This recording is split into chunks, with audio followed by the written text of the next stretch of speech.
In our last section, we are going to break this into several bite-sized videos where we can really take our time and analyze these final pieces of information as we try to bring it all together. So we are going to study how to add additional objects to our base application so that we can interact with our broker. So we're going to add a few buttons, other types of trade options that allow us to put profit targets in, stop losses.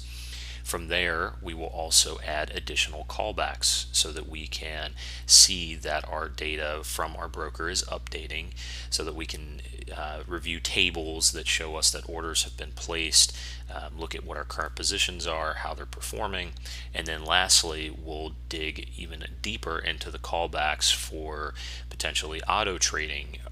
doing auto trade execution, which allows you to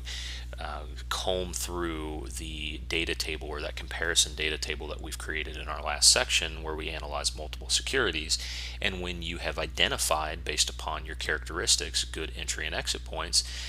the potential for these types of applications to help you enter those without having to keep a continual eye on it. So with that, let's go ahead and jump straight into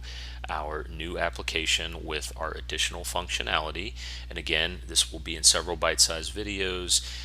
where the users will get to comb through each of these pieces we've added in a detailed manner.